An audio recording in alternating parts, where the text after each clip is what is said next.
A very good morning to all of you children. I hope you are fine. I am Gagan Bhatia, your SST teacher, and today we will be starting with your geography. In geography, you have lesson number 1, our environment in your books. So let us start with the lesson children. Our environment geography lesson number 1. As far as the content of the lesson is concerned, we will be reading about the knowledge of the environment, about the natural environment, about lithosphere, hydrosphere, atmosphere, biosphere, ecosystem, human environment and environment pollution. Children, this word environment is not a new word for you, as when you people are born, you are well aware about the environment around you. The earth is the home of human beings and other living organisms. This is possible due to the presence of favorable living conditions which make up their environment. Now, what basically environment is? Environment is derived from French word environ, which means encircle or to surround. In simple words, we can say that everything which surrounds us is called environment. Or environment can be defined as all surrounding conditions that have direct impact on all human beings and animals. As you can see in the slide about the different components of the environment around us.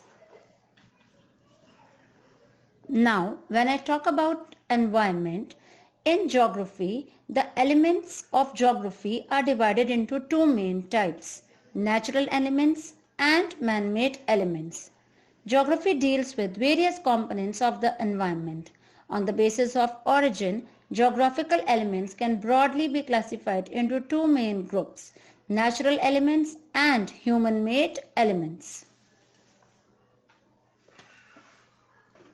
Components of natural environment. Environment has basically two main components, abiotic components and biotic components. Abiotic components means non-living components like air, water, land, table, chair, etc. Whereas biotic environment means living components, that is plants, animals, human beings, etc. Children, the knowledge about all these components of natural environment and other topics is given in detail in your books as I have explained you. Now, the two types of environment interact with one another. They change in course of time from place to place, and these changes take place due to natural processes and human activities. The landforms are being modified by various natural and human activities. We experience changes in the climate conditions in the different seasons. Every day, some species of plants and animals become extinct and new species evolve. The evolution of human beings was due to changes in the environment. Any changes in the natural environment causes variation in the human environment and vice versa. Children, we have already learnt about the four major domains of the earth, lithosphere, hydrosphere, atmosphere and biosphere. Now let us read about all these components in detail. Lithosphere. The rocky outermost layer of the earth is called lithosphere. The average thickness of lithosphere is 100 km. It is made up of rock and minerals, and the uppermost layer is made up of thin layer of soil. It's important because it provides land for building houses, roads, etc. It's an important source of minerals and power resources. Hydrosphere. Water present on the earth's surface is referred as hydrosphere. The sources of water are oceans, seas, rivers, lakes, etc. Water is also found below the surface of earth, that is called groundwater. Water supports all forms of life. Fresh water is made available on land through the process of water cycle. The three different states of water that you have already read in your previous classes are solid, liquid and gas. Atmosphere. The envelope of air which surrounds the earth is called atmosphere. Atmosphere is held to the earth by the force of gravity. It gives life-giving oxygen for humans and animals and carbon dioxide for plants. It prevents the earth from harmful rays of sun and controls temperature during day and night. The climate change also happens due to atmosphere. Biosphere. The narrow zone where the lithosphere, hydrosphere and atmosphere meet and interact is called the biosphere. The sphere supports life and thus called living world. It provides nutrients and resources to all living organisms. The next topic given in your books on page number 5 is ecosystem. All organisms, whether belonging to the plant or animal kingdom, interact with each other and are independent on one another.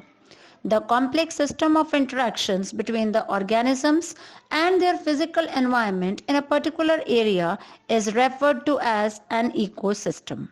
The size of the ecosystem also varies greatly. A typical pond ecosystem contains fish, frogs, algae, water lilies, and other species that live and around the pond. All these species interact with each other and also with the abiotic environment. Children, the diagram that is given on page number 5 of your geography books is supposed to be drawn on an A4 size sheet by you, and this diagram that you people will draw will be assessed by your respective teachers when you come back to your school.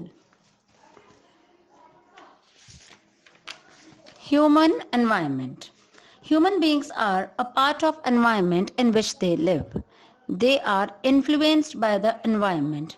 With scientific and technological advancement, they have succeeded in controlling and dominating nature. In spite of all the developments, the physical environment still provides human beings with their material needs.